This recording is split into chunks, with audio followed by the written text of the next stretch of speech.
So this is a new TV show that features a young Bruce Wayne before he becomes Batman. When I first heard of this, I thought, oh, this will be just like Smallville, the show about Clark Kent before he was Superman. And now, after watching this pilot episode, is it like Smallville? Hardly.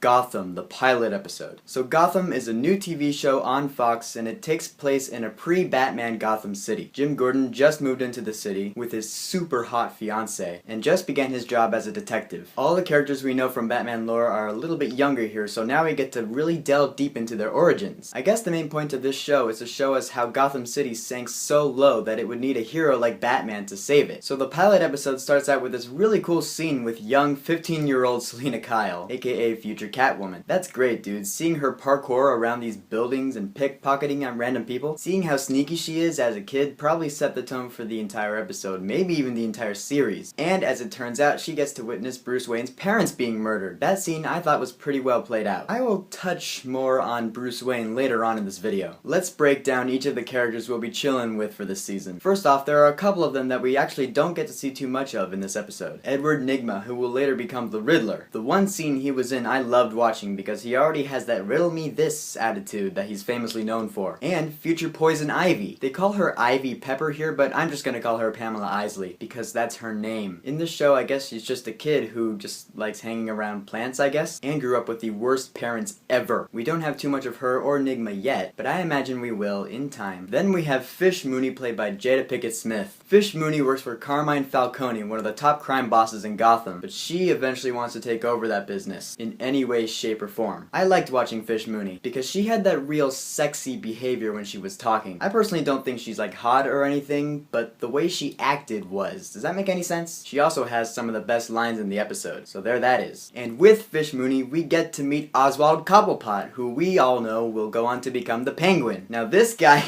he's got issues. He's real quirky, he acts like he's nervous all the time. Maybe it's some kind of disorder, I don't know. He's got the pointed nose, I like that, that was a nice touch. What I do know is that he's pretty different from the Penguin that I'm used to. The Penguin I know is a short, round, old British man with a monocle, like from the awesome Batman Arkham games. Maybe our Oswald here will get there someday. Now with all these new criminals in Gotham City, we're gonna need some good guys. Enter James Gordon, GCPD detective. Jim Gordon in this show honestly is awesome. He is just hell-bent on ending crime in this city, and he will do whatever it takes to stop it. He takes no shit from nobody. I love that about him. He's willing to get all up in your face and just ruin your day. Also at the GCPD we have Harvey Bullock, who I remember from Batman the Animated Series. Unfortunately in this show he's just a straight up asshole. Now then, Bruce Wayne in this show is played by 13-year-old David Mazouz. Those of you in the know will remember this actor playing Jake in the Fox TV show Touch. He was just a really quiet kid who just let his facial expressions do all the talking. What, you never watched Touch?